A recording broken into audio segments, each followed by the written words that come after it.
Assalamualaikum warahmatullahi wabarakatuh. Adakah di sini pemilik apotek pengguna iPOS 5 profesional yang kesulitan saat menginput penjualan back office? Apakah harus membuat pesanan penjualan dulu atau langsung ke daftar penjualan? Yuk, simak tutorial berikut ini. Trigonal Tutorial. Ya, selanjutnya kita akan memperagakan bagaimana cara input penjualan back office. Penjualan back office ini yang tadi kita singgung di awal, yaitu penjualan yang cetaknya nanti bukan struk melainkan faktur. Nah, untuk penjualan back office kita bisa membuat pesanan penjualan dulu ya, atau bisa langsung ke daftar penjualan ya. Kalau tadi yang cetaknya struk, kita pilihnya daftar penjualan kasir. Kalau yang penjualan back office kita pakainya daftar penjualan, atau kita dahului dengan pesanan penjualan jika kita menerima pesanan sebelum kita jual barangnya ya. Kita akan peragakan dulu yang lewat pesanan penjualan. Kasus ini bisa digunakan untuk menerima pesanan yang misalnya kita belum punya barangnya, tetapi kita menerima pesanan dulu dari customer kita ya. Yang customer itu mungkin berupa apotek lain ya, atau dari perusahaan yang memesan obat atau produk lain ke apotek kita. Caranya kita klik tambah dulu. Sekali lagi ini untuk menginput pesanan ya, tetapi ini pesanan penjualan ya. Kalau yang di pembelian tadi ada pesanan pembelian, kalau di penjualan ada pesanan penjualan. Gunanya untuk mencatat pesanan dari customer kita ya. Kemudian kita isikan pelanggannya. Nah, kita belum ada pelanggannya, bisa pakai umum atau kita bisa juga menambahkan nama pemesannya di sini. Klik tambah, lalu namanya kita masukkan, misalnya apotek begini ya. Nah, kalau di data pelanggan ini selain nama, yang harus diisi lagi adalah grup pelanggan ya. Grup pelanggan ada di sini. Ini ada beberapa grup. Kita pilih misalnya bronze. Kemudian kita klik simpan. Kita pilih ini apoteknya. Kemudian kita klik pilih. Nah, udah masuk di pelanggan.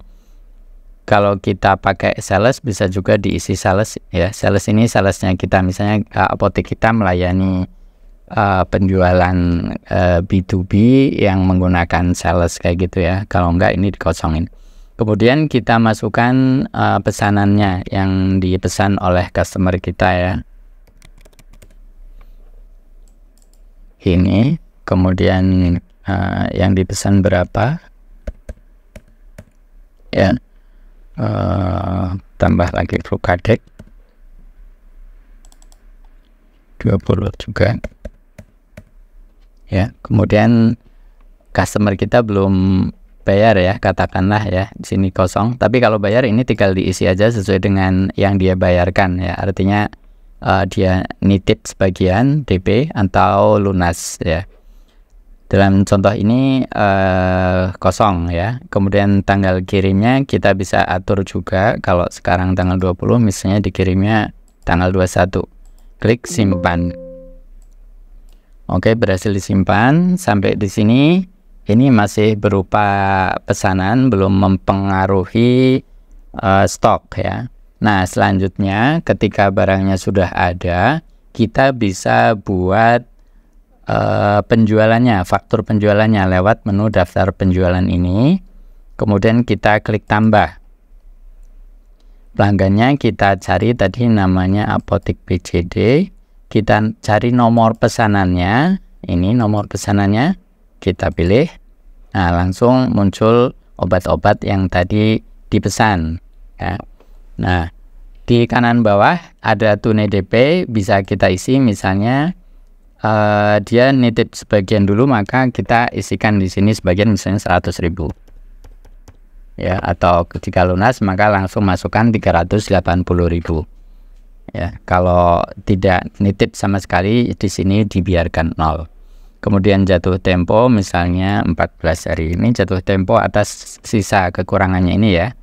dari 380 baru dibayar 100 sehingga ada kredit 280.000. Nah, kita klik simpan. Nah, berhasil disimpan. Itu cara melakukan penjualan yang pakai PO. Kemudian untuk cetak fakturnya ya. Nah, cetak fakturnya klik ini ya, cetak. Kemudian di sini ada beberapa pilihan model cetak faktur. Ini ada jual faktur faktur jual 1, faktur jual 2. Bedanya kalau faktur jual 1 ini panjang, kita preview. Nah, panjang seperti ini ya, ukurannya letter, kertas letter, atau yang faktur jual 2 ini setengah letter. Nah, ya, teman-teman bisa pilih nanti lebih cocok mau pakai yang faktur jual 1 atau faktur jual 2, atau kadang-kadang 1, kadang-kadang 2 juga tidak masalah. Nah, begitu teman-teman. Mudah kan? Kalau ada yang masih bingung dan belum jelas, tenang aja. Teman-teman boleh kok tanya ke tim support Trigona Software. Kontaknya ada di deskripsi ya. Sampai jumpa di tutorial berikutnya. Wassalamualaikum warahmatullahi wabarakatuh.